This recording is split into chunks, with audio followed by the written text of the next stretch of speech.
So it's kind of terrifying. I It's think like that might be your new name at Thanos Crypto, and you just at get real dark about stuff. sparkthanos.com. Spark. Oh God. How do you set goals? You know, it's pretty ambitious. He's like, I just wanted to be a farmer. I was like, me too. I got into this because the world was going to the hell in a handbasket. That's literally why I started my business. I get you, bro. Like, I get you. I get you, bro. So This real is quick, terrifying. before we get into Yeah, this is shitcoin dark. season, first off, how is Austin, Jarrett, our man on the street? Austin is good. It's an entire city in Tejas named after Austin. So there's that. Yeah, let's go. In I got a whole city Tejas. named after me. I was literally processing what you were saying in Tejas. I was like, maybe it was the state of Tejas. Wait, that's a Mexican state. What are we talking? Texarkana. Wait, that's a Mexican state. I was watching this. My buddy, my Colombian, very politically charged friend. He's a poet. He's an author. He's a philosopher. He sent me this video earlier, and it was some conservative in the United States talking about how when Mexicans are in Texas, they're illegal, which you should use undocumented. No human's illegal. And this other guy was like, wasn't that Mexican land we stole from them? Yeah. And aren't your ancestors? Anyways, it went down like a very dark path really quick. So it kind of played into the crypto Thanos that we have today. Yeah, it's nice. Yeah, man. Like, but it's good. I mean, it's good. It's good. And like the conference didn't start today. The conference starts tomorrow. Yeah, no. So I call this day 0. So the conference does start tomorrow. Day 1's tomorrow, and it's the same format: Wednesday, Thursday, Friday. I got the swag bag, and there's some cool stuff in here. There's this thing called, and I guess I'll give them a free shout out, but it's called book.io. Redeem for an NFT ebook you truly own. Blockchain based, unchangeable, unburnable, unbannable. And can I resell it and make money? Do I own it? But can I flip it? No. What's I mean the floor price? No. Yeah, what's the floor of your book, sir? Jackie says, yo. Jackie, you know what? I think this is the first time Jackie has actually been a live viewer, right? Jackie or have you been a lurker? Yeah, Jackie lurker. doesn't like to watch us live. It's too much. It's like it's dopamine overload, you know? I feel like we break people's heads. But like not in a good way, you know? Not like we've explained quantum physics so they understand a black hole. Like the opposite of whatever that is. Allison says, sorry I'm late. I've been talking with RP and Real Vision Discord. Raul Paul. Nice. And Real Vision, you've just been talking with him. That's like low key. That's a humble brag. Is that a humble brag? I feel like that's a humble brag. Yeah, I'm sorry, Allison. Raul Paul was just texting me saying I was just talking to AA in the Discord. What up? Yeah, I was just talking to A squared in the Discord. But no, on this book.io, do I own the rights to it? By I mean selling it. Like, can I resell copies of it? Jackie, I'm not sure. I mean, you guys, we should all open it. Time ago, Jackie. My head was broken. Yeah, if you listen to the episode, Jackie, and then off mic, Jackie was just like, "The space is so crazy, I can't keep up." But Jackie's literally one of the most well-spoken about crypto and Web3 I think I've ever met. She just knows everything and has done everything. So, but Grant, on the back of this for the book IO, it says, "Is a multi-chain Web3 marketplace for buying, reading, and selling decentralized ebooks and audiobooks." More books available on Algorand, Ethereum, Polygon, and Cardano. This is pretty cool. I'm into this because I'm nerd about books. In fact, Jackie and I were talking about like nerd alert on books. And like, I don't know about you guys, but since I've been talking to her, I've got like 45 books. I got like 3 books on order from Amazon. But if we could actually bridge this world, that's really interesting that I'll look into. And then Allison says, why do you have 2 beds behind you? He's at consensus. Because, man, you guys couldn't make up a better story than that. I wanted to let the tension boil a little bit. Yeah. Come on. Me and my partner are having issues. We got 2 beds. Yeah, exactly. We're having such big issues. The therapist said, get separate queens. But in the same room. But in the same room, yeah. We need to be in the same energy, you know. Yeah. I mean, if you want tension, like he's secretly being held hostage, and the other bed is for the person that is guarding him. Yeah, that's there you go. Yeah, true. it's the bodyguard, Kevin Costner. Yeah. I've seen They that have 23 of my 24 words, so they're trying to get that last word out for the seed phrase. Trying to and get then- that seed phrase. And then Brian Notton, this is the most innocuous New background. wallpaper. Oh my god. He's a fan of I Love Lucy. Dude, the chat is on fire. Everyone's just Fun enjoying fact. themselves right now. Fun fact, George, and George knows this, but fun fact, I Love Lucy was the first time they showed people in bed together in the same room, and their beds were pushed up against each other, and this like broke the television Is that webs. true though? Is that true? Did that happen before? Because in Willy Wonka and the Chocolate Factory, but it wasn't like Did sexual. I Love They were all- Lucy happened before Willy Wonka and the Chocolate Factory? Yeah, which one came first? I don't know. I'm Bro, assuming I Love Lucy by but I don't know. decades? I Love Lucy, hands down. My bad. Hands down. My bad. My bad, Grant. I didn't know you were there producing I Love Lucy. And Natalie NLC. Wow, NLC on LinkedIn. What? I feel honored. It's getting Chat hot is here. bumping today. So real quick, she probably came because we're talking about shitcoin season, which Yeah, is she what we're going literally to talk she about. never listens. She never listens. She opened a had to- LinkedIn account just to watch Just to watch us talk shitcoin. about shitcoin season. And that is an example of Natalie's degree of FOMO. If you watch her Twitter account, Yeah, you that's know true. how much. If you have like a little bit of alpha and it's like it's on a string and it's over, there's just like 300 alligators. She'll go Yeah. for it. She'll swim for it. So I'm in. Buddy. We'll call that the croc. It's the croc fund, or it's the croc coin. So let's talk about it, since that's what people are here to talk about. We do have a lot to talk about. Aussie has like an article that's important for us to touch on Yes. about what's going on with the Argentinian bank. But I think to satisfy the crowds, let's actually talk a little bit about. Let's talk about the beds. The bed. No, what's going on? I'm going is- to tokenize each one. And you can buy shares of the beds. He'll tokenize. You just got to buy a ticket, Natalie, who is shilling for tickets, and we got extra space apparently behind us. Natalie, you can choose your bed. Yeah, by the window or by the closet, you pick. Yeah. So real quick, let's start off with something fun to the viewers and to you guys first, and we'll talk to ourselves first. But like, tell us in the comments, people, what was the best and worst shitcoin play you've done in any shitcoin season? And gentlemen, I'll start with you. Best and worst. I know shitcoin. Jarrett's. Well, I like how you say in any shitcoin season, as though there are like. There are I mean, multiple. yeah, This is our second shitcoin season. This is it. But- Wait. No, but Wait. I feel like the shitcoin season. So the shitcoin season in 2017 happened. It peaked in Yes. 2017, 2018, Okay, and so on the way down. three shitcoin seasons. Three shitcoin seasons. Yeah, I then. was gonna say I think this is the third, and like last time it was called altcoin season. Oh, because yeah. no, Bitcoin okay, Maxis- so see, I disagree. There is a difference between altcoins altcoin and then there's season shitcoins. and there's Yeah, let's- shitcoin season. Or can Okay, you Okay, let me well, define let's that define down. terms. Let's define terms. Aussie, you're calling for 3 shitcoin seasons. Then you and this isn't an annual thing. So what is your definition? This or what is it? conversation is so ridiculous, guys. What is it correlate? We are not doing any good for the crypto culture. I promise to the serious people, the old heads who care about the growth of this industry. We'll talk about something useful in a quick moment, but we just got to get the jitters out. Natalie, Yeah, ya sabes, ahí está tu cama. yeah. You need to put her Nakamigo over there. So Aussie, how are you defining shitcoin season as it correlates to the market? I think that's the correlation you're calling. Yeah. Or- so or- shitcoin or- season.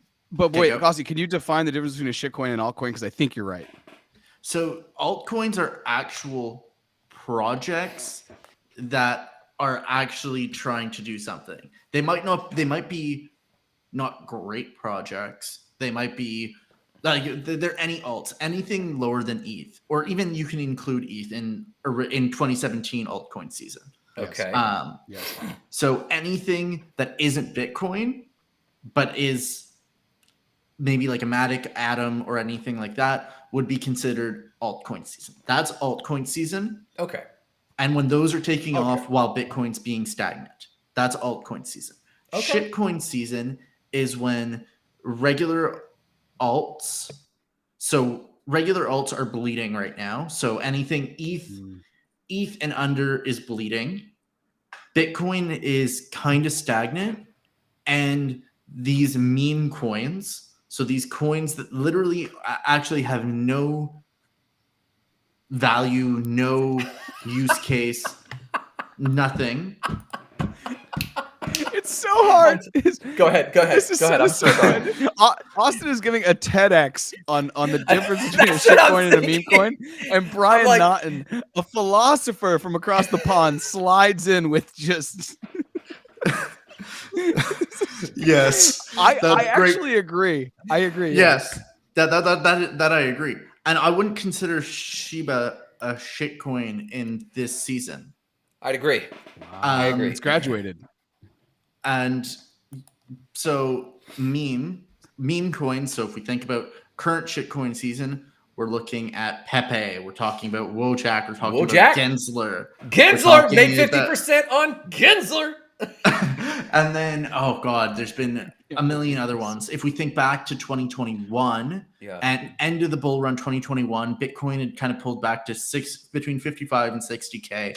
That's about when we kind of hit shitcoin season. There was a million random coins that had no value whatsoever, and they just took off. Everything else is stagnant, and randomly these little tokens are taking off because there's no money to be made in alts or Bitcoin at the moment. At the moment, everything is just kind of holding steady, and so people are basically trying to harness what's left of potential to make money in the market. Man. So Aussie, what's been your biggest shitcoin play, meme coin play, altcoin play? Yeah, or just talk to us about your experience and the traumas and trials and tribulations. The trauma. Oh god, I'm trying to think of my best shitcoin play. I did something in 2020. At the end of the last bull run, I got into something that was like a DeFi project. So it was actually like, it wasn't fully a shitcoin, but like was 100% not viable, was 100% like everyone knew. I got in at whitelist, and everyone kind of knew it was like buy it at whitelist, dump it at launch, and make a 5x. Buy it at whitelist, dump it at launch. Jeez, it's hard for me to beat that. Yeah, what was that? What was it? Oh god, let me see if I still have the Discord for it. I don't even remember the name of it because that was the practice at the time. Was get in at whitelist, dump at launch, and I did that for like 5 or 6 projects. Oh my god, you were a true degen. If I had a like a soundboard, I would give you the degen sound, and I don't know what it would be. It would probably be a Pepe crying or something like that. Jarrett, I can predict yours. Go ahead and share yours, but then also share any others. Yeah, so Wonderland Time still traumatizes me because like it was a lot of money. But we became friends. Yeah, okay. I would also define Time Wonderland as a shitcoin. No, it's not. It's not. It's not at all. It's not a shitcoin. It's not even an altcoin. It's not a meme coin. It was a DeFi play where I lost money. What was a shitcoin and what was a meme coin, but I think have graduated from those two into my altcoin, which was a great play, was Dogecoin.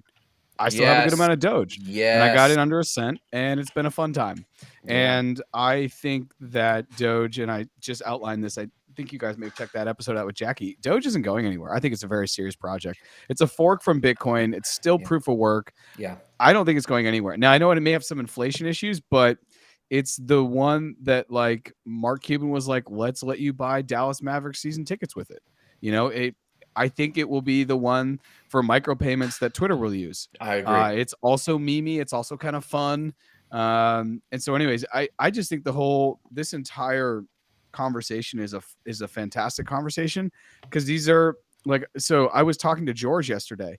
Yeah. When I was traveling, George and I had a really quick call. We were talking about like some more serious things. George Pate? No, George Tortorella. And we were talking about some more serious things. And then at the end, he's like, hey, let's get your opinion on this. And I didn't know where it was going to go. I didn't know if he was going to ask about my queen bed situations. And then he's like, what do you think about Pepe? And I was like, oh my God.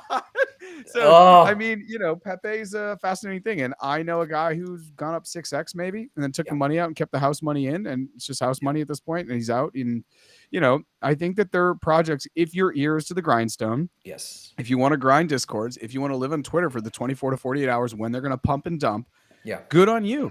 Make the money. You're getting paid because you are the closest to alpha you're closer to alpha than anyone else is. Yeah. The second you buy in, when any crap coin, shit coin, whatever has gone more than 1x or 100%, your exit liquidity, and you just don't know it yet, because you're going to get in and then you're going to hold long enough that you're going to end up losing, because you're going to think, oh, this is a dip and it's gone. I tell people all the time not to do it unless they really have their ear to the grindstone. And I've only known a couple people who've been able to do this. Yeah, a really key point there. And so I did shitcoin season at the end of the last bull run. Did you get a medal? No, I don't want a medal. We need to start badging. We need to come up with meme coins based on shit coins that are badging for those who lost money. Yeah, it's a POAP. It's a POAP, because there needs to be more like Discords. It's a POAL, proof of loss, right? Like proof of wreckness. Yeah. Oh my God. But it started to be it's shit. The thing that happens with shitcoin season, and I've been watching shitcoin season this season from a distance. This is such a ridiculous conversation, guys. I just keep coming in and out of reality, and I'm like, think we're serious people talking about coins that we refer to as shit coins. But it started off like being able to sell, like you waited to sell for 5x from launch. Basically from whitelist to launch, you were expecting a 5x. Generational wealth. Yeah, exactly. 5x. Let's go. Easy. Every single time. Maple syrup by the acre. Oh, fucking Lord. Oh God. But I do think a future iteration. Okay, just to everyone, we've been talking very seriously off mic about how we tokenize. What can we do with the blockchain to actually make community, and not make faux community, not make floor price community, but like maybe there's a situation where we just create like a Carmen San Diego, and like one of the last things to get by the boss is you have to collect a certain amount of maple syrup before like the boss gets you, like. Anyways, just putting it out there. Anyways, my goodness. So, and then by the end, you were like hoping for a 2x. If you got a 2x at launch, like the expectation was, okay, you got to get at least half out at 2x. Like that's all you can expect. Yeah. Then you might get a little bit of a rally from there if you're lucky. And then, but if you didn't realize, oh, okay, we're not even hitting 2x anymore at launch, that's when shitcoin season's over. Oh, and interesting. People started getting burned because people were buying. People were always getting burned. People were always getting burned. The inside people were getting burned. Yeah, inside people were getting burned at that point, because now Ponzi was getting burned. The top of the Ponzi's getting screwed. Even the top of the Ponzi, because what started happening is people started projects just started rugging at that point more. Yeah, obvious rugs. Yeah. Yeah, obvious rugs just started happening more often. You started seeing they were just dumping from launch. Like you weren't even getting a little pump, a little buy pressure. It was just straight dumping at launch. Yeah. And that kind of signaled the end of the bull run. That really signaled the end of the bull run. So when shitcoin season is done, normally means, hey, we're in for some pain. We're in for some downside. We could come up with a closed loop system here. Jackie and I have been talking about closed economies, closed cycles, and spiral economies. We could literally like meme out. I was thinking, I was researching this, and I was like, I'm going to start my own meme coin. Let's do this. And I was like, it's the lowest lift. I've started coins before, by the way. I mean, they're easy to do, but, hyping them. And I was like, we could start the Yellen coin and like meme that out, play that on Gensler. And then I was like, no way. But like, I think Jackie has something like wellness, and it's dealing with overwhelm. And so like we could totally do proof of loss. And if you could prove that you lost your shirt, we've got a closed loop economy right there, and then Jackie could actually give them a badge for getting mental health, and then we could rug them and increase their trauma and just start the cycle again. Which sounds like my worst play. So one hand, Thanos Dude, right Grant, here. you are actually Thanos, and I never saw it before, but you have like very logical like ways to convince yourself that we should like destroy certain parts of the population for the better part of the other population. You just talked about rugging someone who's been rugged to traumatize them more. Give them a badge and run them back through the cycle.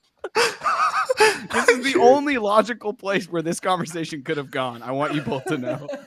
And like the bringing out final one. Grant's alter ego. and I appreciate that right there. That's why I do it for the lulls. That's really why we do it. Oh, shit. You do it for the lulls? Okay, sure. My actual worst God, play Grant. was not Wonderland, believe it or not. I lost. I lost. Yeah, I mean, I have a dollar cost averaging strategy when it comes to shit coins, and in Wonderland, I had 12K to work with others investors' money. Don't act proud about that. I'm proud of some aspects, and this thing tanked. But I am proud that I preserved most of our capital. We've dollar cost averaged back quite a bit, but I thought I had learned my lesson. So then I heard about Jade Protocol. Jackie says, I do like the idea of political avatars that we battle meme. Oh my God, like Pogs. You guys remember Pogs?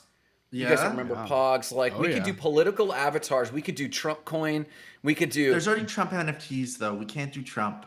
We could do Kennedy. Yeah. We could do Kennedy Jr. Like we could dead do, presidents. Okay. Yeah, we could do like all the political candidates and like Yeah. And Biden go to coin. town. Oh my God. He's just walking away. He's like, I can't handle I'm this. done. And I'm so, done. like, I went to Jade Protocol. stay- What do you got?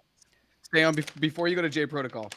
We created these, and my colleagues sent me them, but they're like chocolate $50 things. But wait. Oh, okay. Mercy Saving coins, grace. baby. Mercy coins. And as An long as there's actual physical meme to pass so out.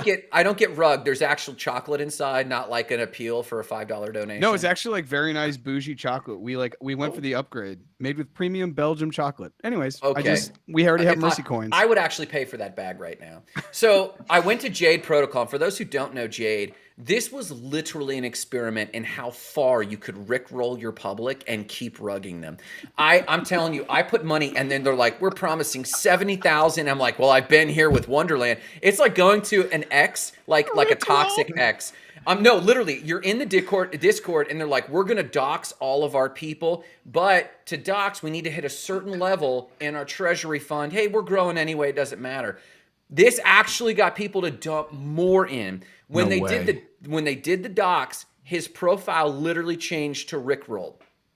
And you're like, okay, this should. Way. I'm not kidding. That's I'm not real. I'm not kidding. It literally happened. Go look it up. And so we're like, no way. And they're like, okay, we feel real bad. We definitely are pulling one on you guys. I'll tell you what, stake your Jade and you're gonna get Smarter Coin.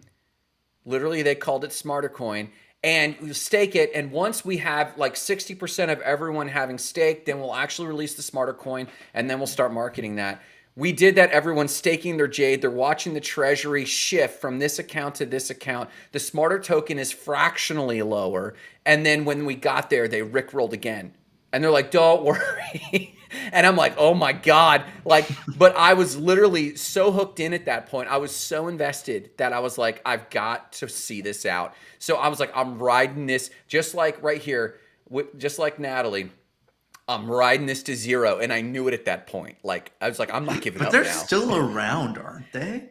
I think Smarter is technically still around. Yeah, it's appalling. Anyways, neither here nor there. But What? anyways, let's bring this to a serious conversation. Let's bring this. So, Good but luck. what we didn't hear. Hang on. Let's end with this.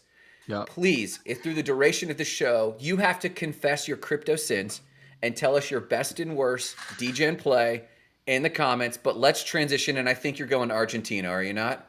Well, I was gonna transition a little bit. Like, let's talk about shitcoin season a little bit more and talk about intelligence. He's like, I'm not done.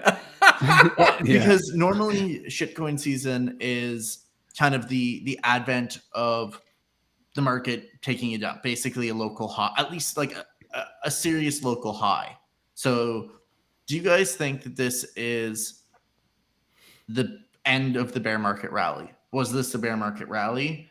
Are we pulling back lower 22? What are you guys thinking? Do you think shitcoin season is signaling that, or we're just having shitcoin season?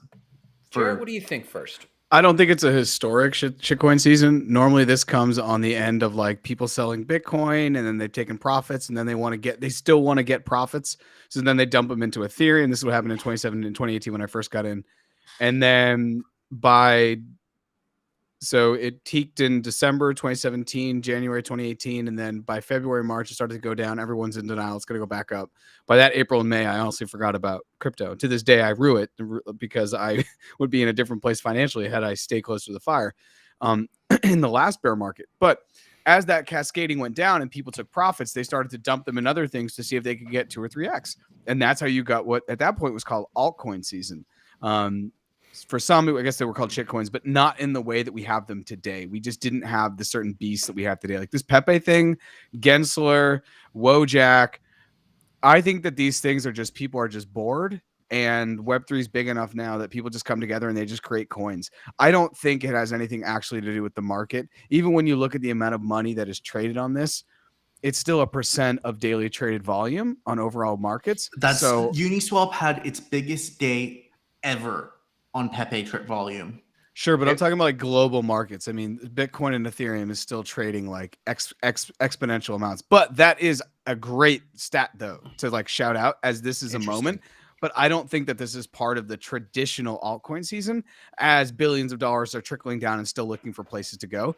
I think that this is like Web3 experimenting and just kind of having fun, you know? But I don't know. I could be wrong. I've also seen more people in the NFT community jump into this shitcoin season because Pepe is such a valuable cultural meme on the internet. Whereas normally in my crypto Twitter and my NFT Twitter, there's a little overlap. You guys overlap.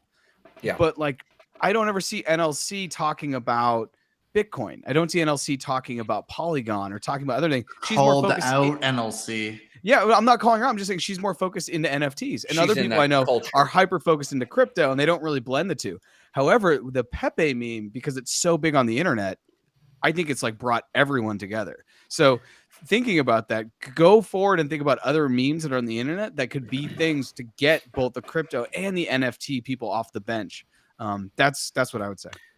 If I may, I think this particular shitcoin season I think this season in crypto is breaking trends.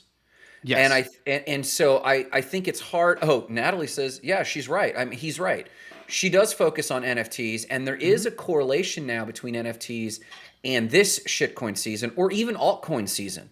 But what I think is going on here is that the NFT communities are tighter than before.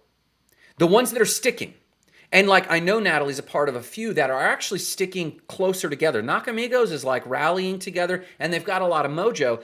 And then they turn their attention to something that they can be market movers for. They can't be market movers for Bitcoin. They can't be market movers for Polygon. But they can be market movers for a meme coin that someone just made up. And so I think that there might be an unintentional rallying around, they're in their groups going, hey, let's rally around this thing. There she goes. She actually confirms this. We pumping everything together. And so these people, and it might not even be in Discord, I'm watching it in Twitter, where they're moving as kind of a flock and going, hey, we could pump this for a 1.5. I got 50%. I got a 1.5x. I was up 3x. And then I realized, you know what? I think I really want to get my profits here. Brian says, Rand Nooner of Crypto Banter thinks the degens are so tired of waiting on a hyperbolic bull run that they're creating their old bull run. I'm agreeing with this, Brian, 100%. I think this is a really intuitive thing. Will that continue? I don't know. But I think right now we're in this weird window where we are waiting for us to jump back to 60K Bitcoin, 100K Bitcoin that we were promised. But we now realize, I think everyone's smart enough to know that we're waiting for the next halving for something real. And I think they're right. I think we're just inventing stuff to pop. Go ahead, Jared. Yeah, and George says, Twitter Spaces were filled with NFT people who never bought an altcoin before. Pepe Twitter Spaces, yeah. And I guess the other thing is, it's like if the three of us get together and we're like, how do we make a lot of money really quickly in crypto? What do we do? Well, launching an NFT is actually pretty big. And then when it's out there, then you have to go fight for floor prices and there's whitelisting. If you just throw something on a decentralized exchange, Yeah. as Aussie's talking about with Uniswap having the craziest amount of exchange volume, that thing's so much easier for people to kind of get into. And Jackie says micro economies, hyper localized LFG. I wonder what that stands for. So it's almost like and that's where I do. Okay. I said that I think Web3 people are just kind of sitting around and just like being creative or whatever, or playing around. You play most when you're bored, when the Yes. shiny object no longer Yes. like attracts you. And that's why I actually had a podcast on More Than Blockchain this year where I talked about the power of boredom. That was the way I started off this year, saying, Yeah. I wish everyone finds boredom. I wish we put down our phones, we put down our laptops, and we just go out and we find boredom and let our mind run. And I think that, some people came together and they created this Pepe coin because George was telling me, and Aussie, I'd love your take on this, and Grant as well, but George was saying that like, basically the guys behind Pepe coin, like the team behind Pepe coin is like a fairly serious team as far as like shit coins go. Yes. It's not like just looking at it, you're getting a little bit more under the hood. It's not like a joke, even though it is a joke, and that's how Dogecoin started. Like the Dogecoin Ship as well. But and now they have a whole founder, architecture. They have a they're staking. L2. They're an L2 now. Yeah, they have their own layer. That's right. It's crazy. It's absolutely crazy. So these things are gonna have like, and I don't know. I'm thinking about like a 12-year. I'm constantly thinking about Generation Alpha. What are they gonna be into? And I think it'd be really cool for if you're gonna get someone a birthday present, like maybe giving Bitcoin at that point will seem like being a boomer or being a millennial. But it's like, dude, my friend gave me $100 a Pepe coin. Sweet. It went down the next day by 90%, but dude, I had $100 of Pepe coin. That may almost be cooler than getting an actual $100 of Bitcoin. That actually if you keeps study value. memes, if you study memes beyond crypto, memes have and long before they're memes that we know, memes ran in this cultural zeitgeist even before the internet. And what were memes? When the internet came along and we started, for lack of a better term, objectifying them, and by that I just mean adding art to them to symbolize them as a talisman before crypto. They had this huge cultural impact because they were. It's kind of like a Gary. What's the newspaper cartoonist? The Far Side. It just caught so much in a single graphic that really resonated with people, which is what made that comic strip so funny. And memes like meme lords, I have the hugest respect for meme admins because they are actually at a next level big brain. Like I use the phrase big brain. That came from a meme guy who thought, or a gal, who thought of a meme and put it together. And this idea of, your brain on X, your brain on Y, your brain when you X, Y, and Z. These sorts of things capture so much as what I call like almost mythological talismans. And then you add Web3 to it. I love Dogecoin. I love it because I think someone in the post, I think it was Brian or maybe George, who said an altcoin is probably a meme coin or a shit coin that's stuck. And it's like, and this goes back to a truth about money. Money only exists because we choose to believe in it.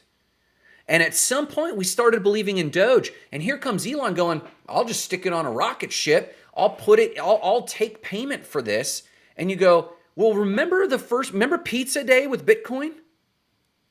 Where someone's like, shit, I'll take 10,000 Bitcoin for a pizza. Let's roll. And that to me is a beautiful thing about the human species, that we can begin believing in something as ridiculous as it is, green money with someone's face on it, and suddenly it has real value. Go ahead, Jared. What's that thought? Yeah, but my thought was that it goes back to like the larger conversation that I've been having with people around fiat, because the second you learn about Bitcoin and you just start to think, because a lot of people say, oh, Bitcoin only has value because people believe in it. And then it's like, but how is that any different from the US dollar? Now, there's arguments there that like, yeah, our military basically forces it upon people because it's the petrodollar. But like, there's actually no difference. And then when you look at the dollar as something that has an infinite supply, basically one node, no protocol, no decision, you're like, oh my God, and then so this idea of believability is really strong. And so that's the question that I have for both of you. What is the meme that's going to be next? Is it Yellen? Is it like, we need to start the Yellen coin. I think it would run, and I think we could pull a meme lord move and do something about it. So the only reason why I'm apprehensive to start a coin is because I saw this piece of this guy. He was from the States, and he started a coin, and it went crazy. People Yeah. made a lot of money, but then when it crashed, he got on the hook, and he got in serious trouble. So this isn't for others to watch. I'm not sure who said that. This is for everyone. Shitcoins are for everyone. Yeah. Give us context, if you will. And if you're just piping in Organic 723, we are rarely talk this much about shitcoins. We should probably let this moment that we're talking about believing in a dollar, that should bridge us to Argentina. Yeah, Aussie. I was Yeah. gonna say, come right. That's But- literally when he started talking about the petrodollar. I was like, we need to dive into this. But I will say this before we transition. Organic 723, give us more context and we'll unpack that for you, definitely. But Aussie, give us context on what's going on in Argentina for real. Now we're going to get serious. Now we're getting serious. So let's talk about let's be serious. So you just talked about the U.S. military and the petrodollar. So IMF just bailed out Argentina. Argentina was having rapid inflation. They were running out of dollars. So the IMF, the good old IMF, here to save everybody, decides to loan Argentina $45 billion to help bail them out of this scenario that they're getting into, this problem. But the nice thing about the IMF is they always have very important terms to their loans, including privatizing your water or a million other different things. Oh, interesting. But this time, one of the IMF's terms was you must take an anti-crypto stance in Argentina if you want this loan. And I challenged you on this, Aussie, and you gave me a link, which, keep going. I will drop this link in the comments for everybody. Go ahead. And basically the federal bank, the central bank of Argentina came out saying, hey, we cannot allow regular entities to use Bitcoin or crypto because we've decided to take this loan. And so is this a way that we're going to see the IMF and the US try to enforce, basically stop the de-dollarization and protect the US dollar by using the IMF and their tools within the World Economic Forum to basically leverage these smaller countries who could benefit from crypto like El Salvador has? So you're saying, let's pause this. You're saying this could, in theory, be a strategy for the U.S. to prevent the de-dollarization? Yeah. Yeah, for sure. Because That's the whole thing. They don't want people, the IMF, the WEF, whoever, the global order doesn't want people going away from anything that's not the dollar, which is the current way that stability, quote, stability happens on the planet. And if people if Argentines are allowed to start buying stable coins and buying Bitcoin, which I think they should, then that undermines that, because then they're not basically buying into dollars, and they need to continue to back the Argentine government with dollars, not Bitcoin. And so having the Argentine central bank basically not even have that opportunity in the future, like when things get bad. I mean, Argentina's been dealing with inflation for 30 or 40 years. You know, they're just always in peaks and valleys. That country has suffered more than any other country, probably in the Western Hemisphere, in inflation. We always look to Venezuela right now because that's been an extreme case and it happened really quickly. It cascaded almost overnight. But from the early 2000s into the 1990s and I think even into the 80s, Argentina's really, really struggled with inflation. So like they should have a Bitcoin-backed treasury, even if it's only 10%, because then as Bitcoin increases, it's going to just continue to back them even more. But having the IMF come out and say you have to take an anti-crypto stance is so dangerous. And they're setting a precedent too for when other countries need a bailout. They know what the terms are going to be because it's already like, case law, if you will, if it were like, in the United States. Exactly. That's why the IMF and the World Economic Forum hate El Salvador so much. Because El Salvador has gotten themselves, not entirely, but they've gotten themselves out of the standard country debt cycle that forces people on the US dollar. Yeah. Because they're backing their treasuries with Bitcoin. Now, is the implication of this, if that is true, is the implication of this that the IMF and the World Economic Forum are drawing are taking sides in the de-dollarization, basically the global East versus the global West. China, Russia, and all of its supporters versus Western ideal of we'll stay on the U.S. Is that them drawing a line in the sand? Sort of. I mean, the IMF is mainly backed by the US. And so it's the US enforcing their power on these smaller countries that are dependent on their aid. So this is not necessarily global East, global West. This is global North, and particularly the US enforcing and trying to protect itself against the global South. Against the global South. Yeah. Where does So- China fall in that? China and Russia and BRICS is kind of like this whole other problem. So global South is Interesting. essentially, Interesting. if we look at this issue in like three layers, you've got the US, which is also the IMF and the World Economic Forum. You've got the global South, and then you've got BRICS. So China, Russia, India, South Africa, and I think there's someone else there. Brazil. Is Russia Brazil. is Russia a BRICS nation? Yeah, Russia's Yeah. a BRICS nation. It's Brazil, realize Russia, India, China, and South Africa. And I love Okay. the way Austin said that there's layers, because that's how I see it as well. And it's kind of like a rectangle and a square. One can be the other, but the other can't be, it Yeah. doesn't go both ways. And Yeah. so in the global South, you have Brazil, India, China's now out of there in some level. Brazil, India, China, and then South Africa. So while many of those countries are still part of the global South, they're so big in industry. And I mean, India's just passed China as far as size, population. And like Interesting. the idea behind the BRICS is that these are the future. This is the future of the world. This for is a the while, future G7. Yeah, this is the future G7. Their Exactly. GDP is now greater than the G7 Oh, Exactly. by PPP, So by it was purchasing like power. old world Europe, and then the Americas showed up. And the next is a lot more decentralized, going into these different places: Brazil, Russia, India, China, and South Africa. So they are the new G7. And the current G7 isn't obviously the current G7. It behooves the current G7 because they have all their treasuries in dollars to back up what the IMF is doing, or what the United States wants them to do, which is to keep everyone on the dollars.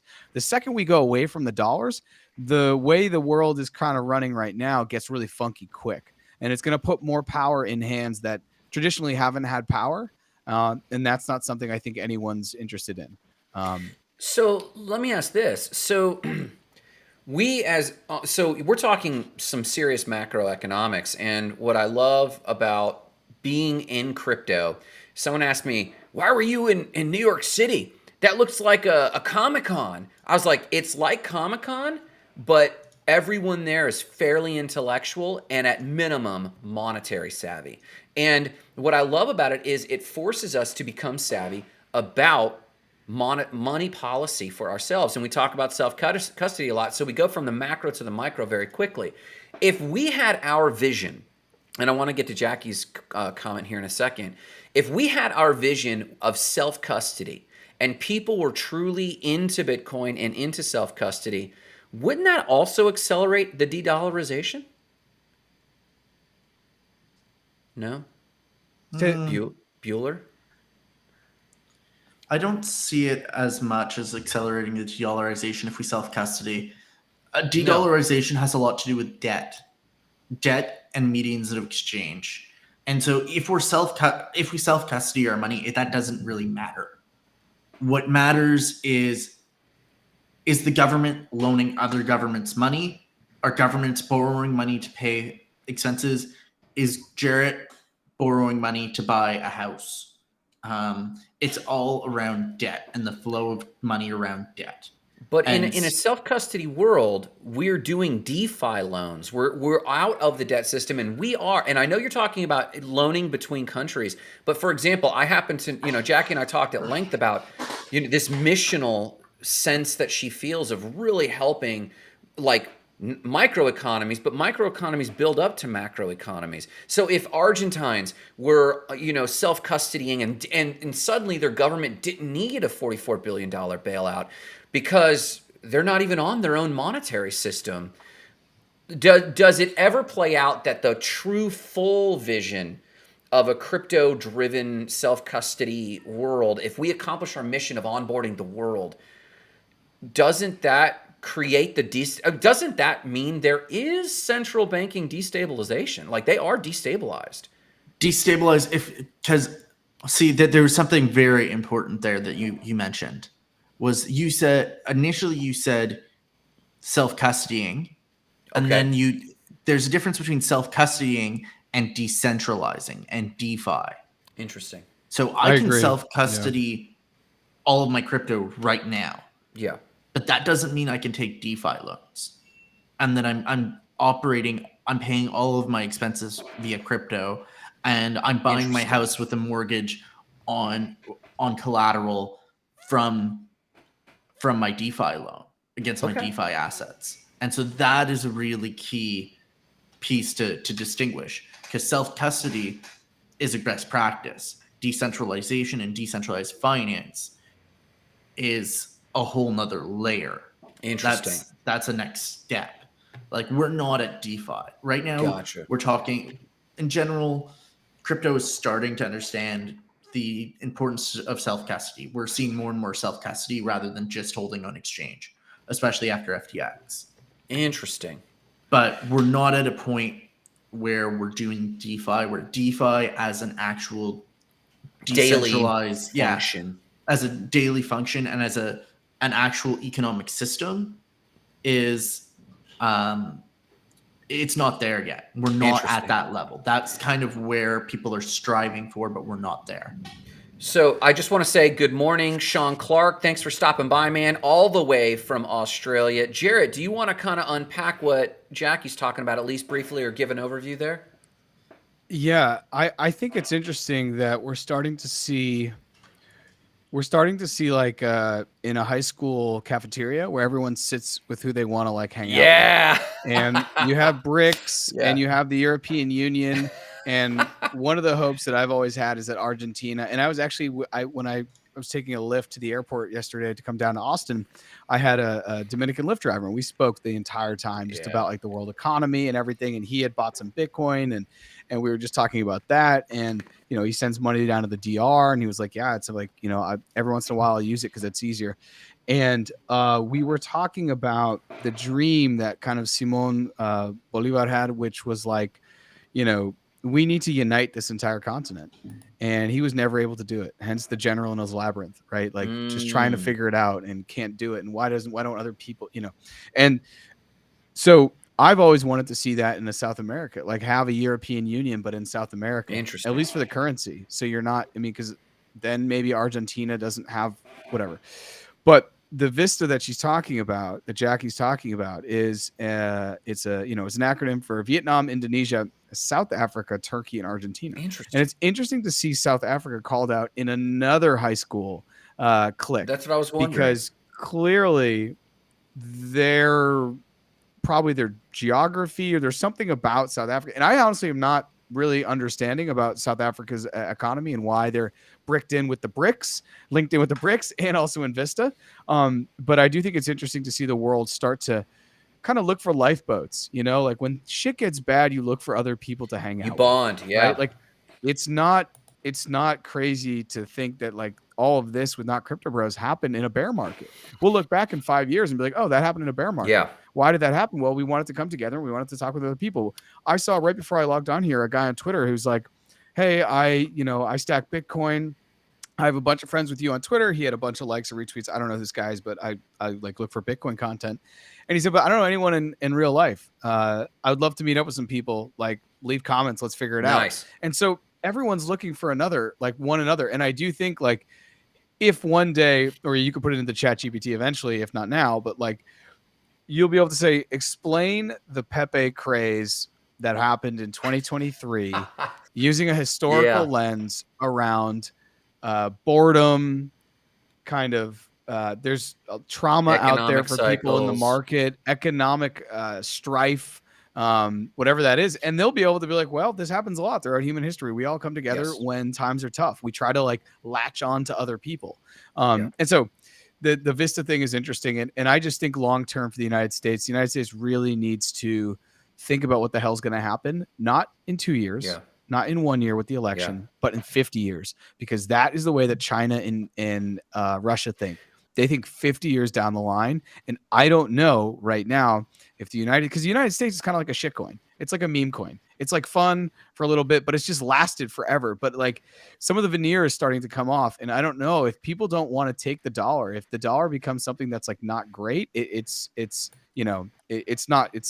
not a good thing for any of us who make the dollar. And G'day Crypto says, Sean says, South Africa has lots of gold. That is why. I was going to say it's probably rich in a certain mineral, whatever it is. I mean, no one would care about Saudi Arabia if they didn't have oil. Yeah. Like that's how this game works. I mean, this is a good explanation. The other kind of explanation that's coming up to me a lot and I'm thinking about is if you look at a lot of the countries in Vista and in BRICS less so, but Vista especially, it's a lot of where a lot of goods are moving from or are being produced.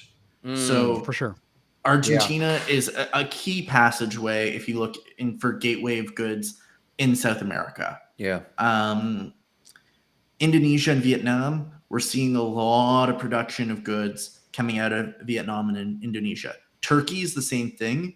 They've also got oil and some other natural resources that are being produced in Turkey. Turkey's just geographically so Silk important Road, between all Europe, that stuff, Asia, and like Northern Africa. Exactly. So it's kind of a gateway type thing. So that's why it makes sense. And then if you think of BRICS, it's mainly kind of Asia oriented, but China, India, you've got big production powerhouses, development powerhouses, and then you got South Africa, who kind of plays. That's your stopping point as you're coming through around the coast before you head to Europe or you head up to North America or wherever.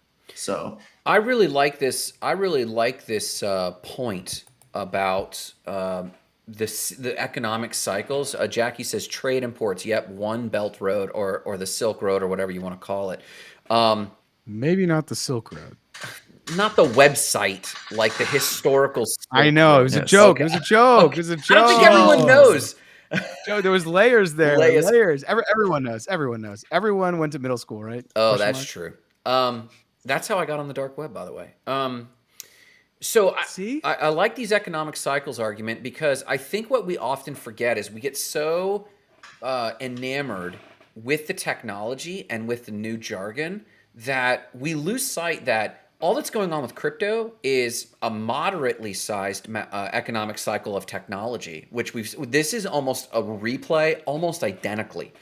Aside from nuance, which makes all the difference, but on the mid-level, like it's the same replay of internet. Like the rollout is, and that's why we call it, that's not why, that goes along with us calling it like the new internet. But if you go into like human cycles, empire cycles, there's a really old book called Rome and Christianity and the Rise of the Roman Empire, or something like that. It was an old book written in the 1700s, I think, by one of the founding fathers, and they just followed empire cycles and what goes on with empires. And we're talking about the de-dollarization, but that's just on the monetary end of America losing its strength as the world power. And it's inevitable. Dollar is just the next component. We've already done it with manufacturing. We've lost our grip on outflows, all that sort of stuff. Now we also have a very jumbled, we never really had a strong culture except a culture of domination, which I do believe is something we did contribute positively in small ways, aside from all the negative ways we impacted the rest of the world with that. So I think we're actually seeing this, and you're right, we bonded together. Look at the NFT communities. They're bonding together, and they're like, when Lambo, we make fun of that because it's really degen, but really, it's the same as the Greek slave class bonding together and saying, when freedom. They were watching the Roman or the city-state basically fall apart, and the slave class got together and were overthrowing these systems because it didn't work for them, and they realized how powerful they were. And I think that's what you're seeing with a lot of these people that bunch into an NFT. It's just the new technology. And this is what I think is different. And this is where I think the nuance is important. I think individual sovereignty, self-custody, and the technologies of DeFi might be able to preserve a lot of us in this transition. Because nation states are still playing the same game, playbook. You got Vista, which I just learned about from y'all and Jackie. You've got BRICS. We've got the East, the West, the Global South. All of these groups. We've got the African Union, the Europe. They are doing these groupings because they're going, okay, stuff's getting real. Shit's going down. Who am I going to run with? Just like you did in high school. That was a great metaphor. And I think individuals who are getting lost in the mix are looking towards these technologies going, I wonder if I play well in this world if I don't have my lifeboat. I think that was such a good call out, Jarrett. And I agree that not only on this economic cycle, but on the human empire cycle, I think this is 100% what's happening. And we're making friends all over the country. I think the technology is actually keeping a lot of us afloat, at minimum, with hope of what we might be able to do next. I think that's a big one, man. That was a big one. Now, real quick, first off, any other thoughts on this? Because we didn't call out Stand With Crypto that Allison pointed out on her Twitter, the Stand With Crypto thing. Did you guys have any other thoughts on this before we transition to that real quick? I mean, you summarized it pretty well. I think it's a topic that we're not going to crack in 30 minutes on Not Crypto Bros. It'll be a running thread, and I think it's something that we got to keep talking about, especially because, I mean, BRICS is getting ready for their annual meeting. They've already had 17 new nations apply, either formally or informally, to join BRICS. I didn't know that you could just apply. What are they going to call it? Like, what letters are they going to add? We don't know. BRICS-Tantanople? Yeah. 17 countries. Yeah, they're only going to take applications based on where they want the acronym to go. Yeah. That's it. They got Djibouti in there or something. Yeah. So, Djibouti. Great country, by the way. Starts with the letter Great D. country. Yeah. Starts with a D. We don't know who they're going to accept, or if they're going to accept anybody. Yeah. And I'm sure they're making it up as they go. Like, we were just called this and now we are this. They were a shitcoin that's turning into an altcoin. That's true. Actually, they were the altcoin. I just don't know if they're going to shitcoin or if they're going to be like a Bitcoin. Yeah, we'll Doge. see. We'll see. So real quick, Allison posted, and Jared, did you see this about the Stand With Crypto? Yeah, I saw it. Brian Armstrong had tweeted it, and Yes. I looked at it, and it was like gonna mint, and I was just like, this is just a ploy to get my ENS. Like, to get my ETH address. I don't need to do that to say I stand with crypto. You know, I guess I just felt like it was just like signing a petition to stop school shooting in a state where I don't vote. Like, it's cool, but I don't really feel like it seems symbolic. It just seems symbolic. It What's is wrong a with symbolic symbolism? move it is symbolism made by Coinbase. Coinbase is trying to do symbolism. Exactly. Coinbase is, it's part of and their they want 4.3 my ETH address. Oh, they already guess I'm have just your trying- ETH address. Let's be honest. They don't have my MetaMask, at least I don't think, or I hope not. They probably But have your MetaMask, because did you mint a base NFT? Damn it. Next subject. I did mint a base NFT. Did I I guess the just point break is- your argument right there? The argument was broke, but do I wanna guess hear I this. just feel like putting up a shield in my Twitter account doesn't do anything. The guy that owns fucking Twitter loves crypto. What else can we do? It doesn't matter. Like, I guess I just feel like it's a bigger thing. And I don't know. I feel like I live and breathe crypto these days. Yeah. You know? Yeah. Like, I orange pill as many of my friends that will listen to me for longer than 5 minutes. You know, like, I don't know. I feel like Alice is out there doing the Lord's work with onboarding people in education. So it felt weird because I feel like if you're in the space, you don't have to do that. Like, I don't need to wear a t-shirt. Like, Grant doesn't need to wear a t-shirt that says I go to the gym every day. Do you? Like, he just goes to the gym. No, you know what I mean? To be fair, his choice in shirt says I go to the gym every day. That's true. And those shorts. Those, come on. So anyways, and that's not to yuck anyone's, and you know, that's not to yuck anyone's yum. Like, because if Allison did it, because I thought about it, I really thought about it, but I was like, Brian Armstrong's doing this because he basically owns Coinbase. He has like a reason to do it. It just feels weird. It feels like when politicians try to get you like really pumped up to do something, and I'm like, this is not the same game. you know. Interesting. I don't know. I didn't feel the unity that maybe other people felt. I felt it to seem like kind of a hollow thing, because I feel like every single one of us on the chat, on this call, every single day we're working to make crypto a reality. Yeah. So whether we put that on our badge or Yeah. not, I don't think it shifts anything. That's No, all. it is part of their other grassroots efforts that they're doing with Crypto 435 or 465. I can't remember. However many Mhm. jurisdictions there are in the U.S. It's to I've seen that. I've seen that too. Yeah. I've I seen haven't that as seen well. this. What is Yeah, I've seen this? this. It's part of their grassroots efforts that they're trying to organize to help support candidates that are pro crypto. Okay. It's being organized by Coinbase. So like I kind of just saw this as an extension of what they were doing Of that campaign. Of that campaign. I get it. I minted one just for the point of minting one and for the posterity. I'm not an American, so what all crazy stuff you guys do, as long as Province 12. How many provinces do you have? Yeah. 13 Oh, territories. I was almost right. 13 territories. That's I an believe. American accurate right there. That's You have 13 provinces. I feel like that's the same amount of districts they had in the Hunger Games. You may want to consider that. We'll We're see. the ones. We're the ones with the capital district, bro. We're the ones with the capital district. All right, boys. Shout outs. We're high past the hour. As Jackie said, from meme coins, aka shit coins, to global economic theory, that was full spectrum. This was beefy. I really appreciate that. Shout outs. Who you got? I'll go and then pass it to Aussie. My shout out is to anyone that made money with Pepe, or to anyone that lost money with Gensler, Pepe, or Wojak. We are here for you. We're here for you. We're here for you. Yeah. We may not return your DMs if you complain, but we're here for you.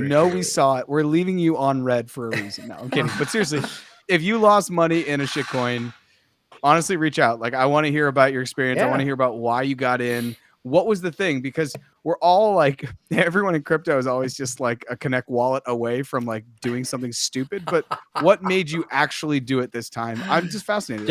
Honestly, it feels like we should bring our researcher friend that we met at NFT NYC, Kate, and gather this data for her and ask her why people do this. Why did people do this? Yeah, what is the human psychology behind buying a shitcoin? So anyways, that's my shout out. Seriously, if you've lost money, you never want to lose money. Like to quote Warren Buffett, there's only one rule: don't lose money. Yeah. So if you're breaking that one rule, reach out. We're here. Yeah. Aussie? I'm gonna shout out NLC for showing up here and urging us into our conversation about shitcoins, and then to Jackie and Sean for helping, and Brian for helping bring us to some sense and bringing us to economic to a real conversation. So I love it. Yeah, man. A shout out to all the new vocab I've been getting, and this spiral economies that Jackie got me on just really triggered something in me that I think like I've been brewing on my compassion for development work and where Web3 overlaps with that, but also the Web3 ethos. And I literally have it on draft right now, the new model of small business leadership. And it's taken largely, it was a concept I had a little while ago, but the spiral economies idea really put the final component into place for me. And that was blending an economic theory with Web3 technologies. And I think it is possible for us to pivot that in a nearly sustainable way, but there's a mega shift happening culturally. So I shout out you guys for carrying us, as Jackie said, into a real full spectrum conversation that I actually got a lot out of. So I really appreciate that. Jarrett, take us home, brother. Twitter, LinkedIn, YouTube. Find us at Not Crypto Bros. You can also find our individuals. We're on Twitter. We'll leave them somewhere. I don't know. Just go to Not Crypto Bros. We're all there. And we'll see you next week at Tuesday at 3:30 Eastern time. Thanks for stopping by, everybody. Have a good one.